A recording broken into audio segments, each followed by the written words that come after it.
Okay, so I've been asked to do a little video to show you the use of CRP5, which is relatively easy and simple to use. I'm just going to go straight into the CAS to TAS conversion. Okay, and then at the end what I'll do is I'll go through the CRP5 and just talk through it, the various bits and pieces. Okay.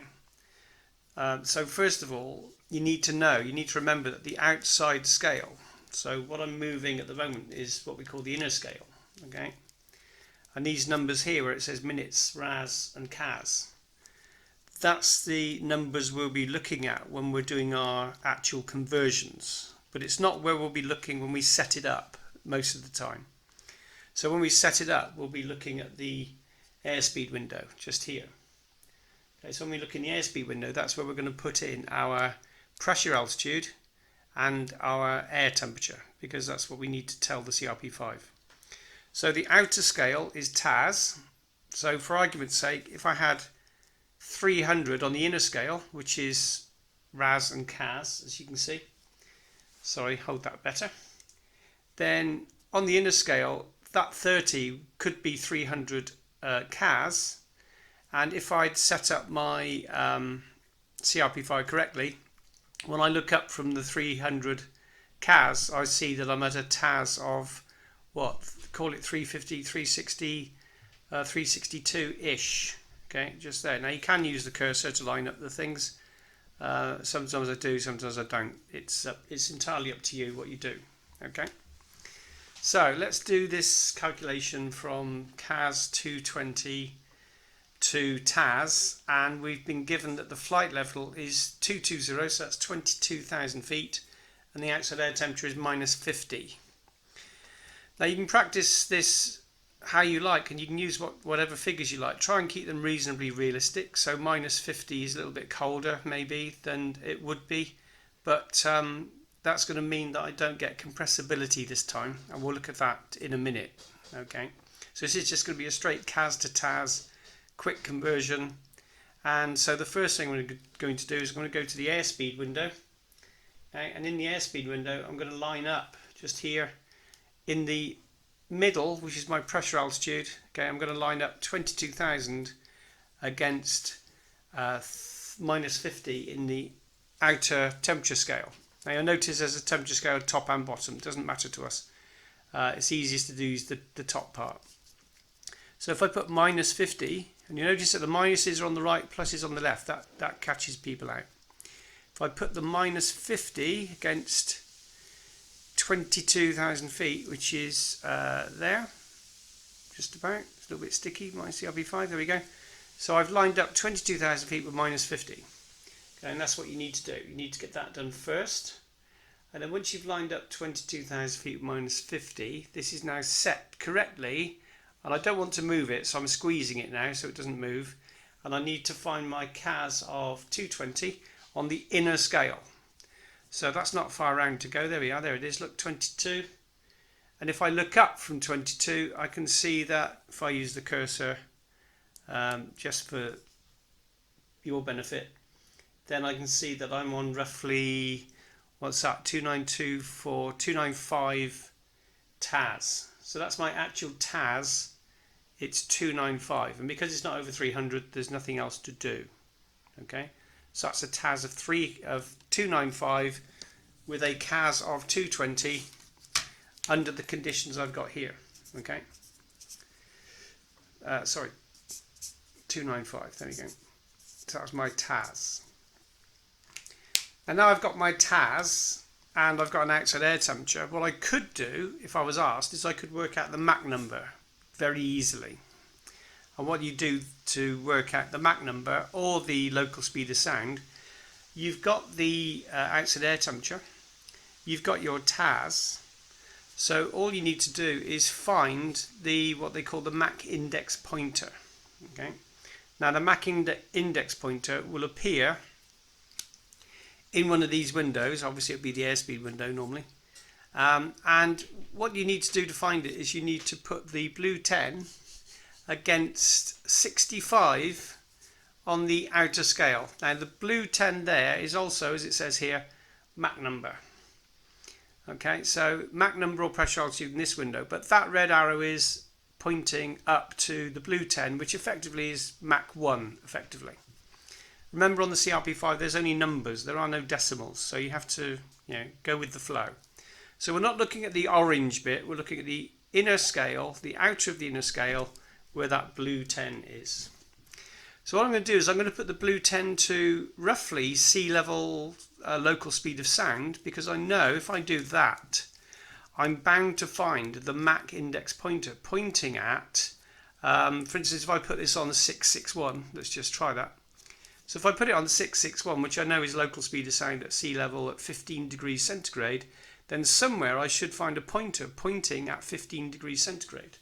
And there it is, look. You can see the Mach index pointer is actually pointing at, let me have a look, just about 15 degrees centigrade. I mean, remember the CRP5 is not the most accurate thing in the world, but it gets you in the right area, and that's what matters.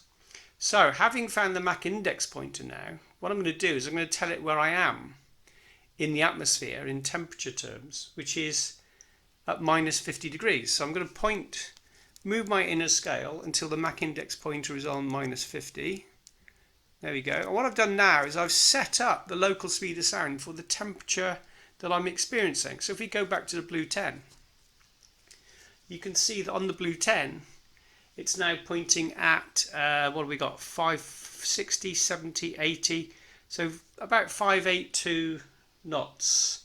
So that's my local speed of sound at minus 50 degrees outside. Now, I did say I wanted the Mach number, not the local speed of sound, so I've got some extra stuff now. But if I just want the Mach number, all I've got to do is go back to my TAS, which if you remember was 295, find my TAS of 295 on the outer scale, because the outer scale is always TAS, and underneath TAS on the outer scale, so let's put it on 295, there you go, back there. So underneath the TAS on the outer scale, on the inner scale, because I've set up my blue 10 to the local speed of sound, on the inner scale that will show me my Mach number for that TAS. So coming down from 295, I can see my Mach number is just under 0.51, okay, because remember that's going to be 0.5, 0.55, 0.6 and so on. So 0.51, it's 0.508-ish. If I wanted to write a figure down, I'd probably write down 0.51. That's close enough. Usually Mach numbers are only 2 decimal figures. So for a TAS of 295 at minus 50, my Mach number is 0.51 roughly. Okay. Now what if, going back to TAS, what if my TAS was higher than 300? So what I'm going to do now is I'm going to use some slightly different figures. I'm going to say that my CAS is 250 and my outside air temperature is minus 20, let's say. Okay. And I'm going to use a flight level of, let's do 250 just to use some different figures. So my TAS now is going to be, well, let's work out. Let's see what it is. So going back to remember the airspeed window, we need to, so we're no longer using the Mach index pointer, we don't need that any longer. So if I want to get some sensible figures back in this window, I will just line up my outer and inner scale, or inner and outer scale, because I know I'm going to see some stuff here. So now I'm back in the airspeed window with pressure, altitude and outside air temperature. My new outside air temperature is minus 20 and my flight level is 250. So I need to line up minus 20 with flight level 250, which is 25,000 feet. So let's do that. So here we go. So 25,000 feet against, what was it, minus 20.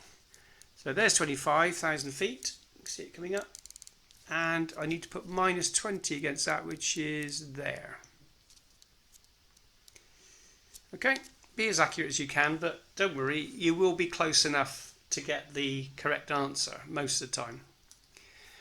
If you can work anything out with a formula, then when you're doing this sort of work, then do that by all means, but do whatever's easy for you, whatever works for you. So 25,000 feet in the pressure altitude window inside there, in the airspeed window, are lined up against minus 20 degrees. So with my CAS of 250, and there it is, and now you can see straight away that with a CAS of 250, I've got quite a high true airspeed, which is what I would expect, this sort of altitude and temperature, and also with the higher CAS. So if I line up my little cursor with the 25 on the inner scale, remember that CAS is the inner scale, TAS is the outer scale always. So a CAS of 250 knots would give me a TAS of, what's that, 350, 360, 370, 380 knots. So let's write that down, a TAS of 380. Now, it's over 300, so I've got to do some stuff now. And this is what people forget to do. So don't panic if it's over 300 knots. All you've got to do is rotate your CRP5 until you find this window, the Compressibility Correction window. Okay. Now, you mustn't move it once you've set it up for your initial TAS. So I haven't moved the inner scale. I've kept it where it is. Let's just check. 25 against 380. Yeah, that's okay. So if I go back to the TAS Compressibility Correction window, now you notice there's an arrow pointing up. That's pointing to the number in the window. And between those marks in the window is known as a division. So each mark is a division. So I can go, looking at this, I could go 1, 2 to the left easily. Of course, I could go to the right, but we never go to the right. Compressibility always goes to the left. And that applies whether you're going from TAS to CAS or CAS to TAS. It doesn't matter. Whichever way around, you still go to the left when you're doing the compressibility. So let's do this one then. And it says, it actually tells you what to do. It says take your TAS, which was 380, divide it by 100, so that's 3.8. Take off 3, so that's 3.8 minus 3 is 0.8. And so now what I've got to do to correct my TAS, to get the correct TAS, I've got to move the arrow on the inner scale 0.8 of a division to the left. Okay. So if I do one division, watch. See, I've gone to the left one division. There we go. But I don't want to go a whole division, so I'm just going to come back a tiny bit. There, that'll do. Remember, the CRP5 is not horrendously accurate, especially when you're using lower TASes. You know, if I was up around 600, 700 knots, it would be probably easier to do this. But let's not worry about that. We've done what we needed to do. So now, to find the corrected TAS, I go back to my CAS of 250, because what I've done is I've taken the compressibility error off now. Once I knew the TAS with the error, I could then work out what the error is and take it off. So I go back to my CAS of 250. There it is, just there. And you can see that my new TAS is 6.7. It's about 376. So it has come down 4 knots. It hasn't come down much. But my corrected TAS, is 376 knots. And that's the answer I'd be after for TAS. Okay. And again, if I wanted to know my Mach number, so let's do that again. If I want to know the Mach number for that TAS, I need to find my Mach index pointer, because I know the outside air temperature. So I simply find my blue 10 again, on my big red arrow, there it is. And I move that to, this way is quicker I think, to 65. And le voila, there's the Mach index pointer arrived in the window. So I put that now on my new outside air temperature of minus 20. Because remember, this is telling the system what the local speed of sound is at that temperature. There you go, look, blue 10 is saying the local speed of sound is, because it's now warmer, it was minus 50 before, now it's minus 20, it's now 620 knots. So now I've set that up, I go to my TAS, my corrected TAS, which is 376 on the outer scale, and if I look down, so 350, 360, 376-ish, there we go, about there. Now I can see on the inner scale my Mach number would be what's that, 0.61, yeah, 0.61, just under 0.61. So that's my new Mach number with the new TAS and new temperature. So in this case my Mach number was 0.61. Okay. Now there's one more sneaky question they could give you, where you need to work out your Mach number, and they only give you a CAS and a flight level. And if they do that, you can use any outside air temperature you want, because when you put your details into the CRP5, it will work out a TAS. And then when you go from TAS to Mach number, having moved the Mach pointer, your CRP5 will be set up for that temperature, and you will have worked out the TAS for the temperature that you use. So the Mach number will be the same regardless of what temperature you use, as long as you use the right CAS and flight level. So when you're working out your TAS, yes, it will go up if it's warmer, it will go down if it's colder. So use a cold temperature. That way you're less likely to need to do compressibility error, and it's easy to work out. So remember, if they don't give you a temperature and you're asking you for Mach number, just use, let's say use -50, because if you use -50, whatever altitude they give you, you're gonna work out a fairly low TAS. So that will work. So that's it really. The last thing you can do, of course, is you can find out your temperature given a TAS and a Mach number. So let's do that, because sometimes I ask you, what's the outside air temperature? And they say, you're doing this speed and your Mach number is so and so. Now, as soon as they give you a Mach number, you're laughing, because what you do is, for instance, let's take our last one. So we had a TAS of 376 and we had a Mach number of 0.61. Now we know the outside air temperature is -20, but let's see if we can get back to that. So what I'm going to do is I'm going to find 376 TAS on the outer scale, which is, move that away a minute, so around about here. And what I need to do, of course, is I need to line up my Mach number with it, because for that TAS I had that Mach number. So 376, I line up my 0.61, so what's that, 356, they're about there. Let's just double check that. So 0.61, 376-ish, close enough for government work, as they say.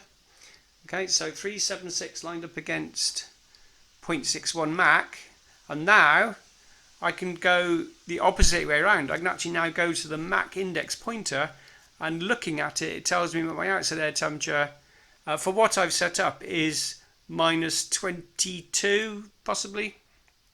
Now I know that's not exactly -20, because I've wiggled my CRP5 a bit. It's may not exactly what it was before, but if you were looking for an outside air temperature and it was multi-choice and you had a choice between -20 and +20, or -30 and -40, well, -22 is the closest you're going to get to -20. So it's a quick way of finding out your outside air temperature. Okay, so that's the CAS, TAS, Mach number thing. Let's just have a look at the CRP5 a little bit. The blue part here, this is to do with ram rise. So this is when you're doing TAT, SAT and RAT. If they give you a TAT and say, what is the outside air temperature? If you've got a TAS, you can immediately come to this blue scale and you can find your TAS, and if you look below it, there's nothing to do, there's nothing to move. If you look below the TAS, you'll see the temperature rise, the ram rise. So if you were given a let's say you were given a TAT and they say your TAT is -20 degrees. Yeah. What is your outside air temperature? You can see on here that the ram rise, let's say it was 20 degrees at 417, 18 knots. you know that ram rise is higher. So if your tap is minus 20, then it's warmer by 20 degrees outside. Or I should say outside is colder by 20 degrees because this ram rise has warmed up the temperature. So minus 20 would be 20 degrees warmer than the actual outside air temperature. So what you would do is you would take 20 degrees off your minus 20, and that would give you an outside air temperature of minus 40. Yeah, so that will show you, given a TAS, that will immediately show you what your ram rise is. Okay, and were you given a RAT, of course, you would also be given a correction factor, and what you would do is you would find your ram rise. Let's say it's 20 degrees. You would multiply it by the correction factor, and that would give you the measured ram rise, and then you would take that off your RAT, and of course that would give you your outside air temperature. Because remember, it's always a warming thing. Temperature rise, ram rise is always a warming thing. It's the same with measured ram rise. Don't forget you can do conversions on the CRP5. So even if you just did a conversion from 1 unit, a US gallon to litres, for instance, you could then use your calculator to work out US gallons to litres. So if you couldn't remember, what you can do, just as an example, you can go to US gallons here. There's a little black arrow, you can see, and you can put your cursor on the black arrow. And then you can, if you line up your blue 10, the one with the black arrow, and I've gone past it, of course, there we go. Get this right. Yeah, that's about right there. Now, you've lined that up with US gallons, so that's 1 on the inner scale. So you're saying, what is 1 US gallon in litres? So what you do is you come round to your litres, which is just there, and when you look down from the litres arrow, again it's a good idea to use the red line for this one.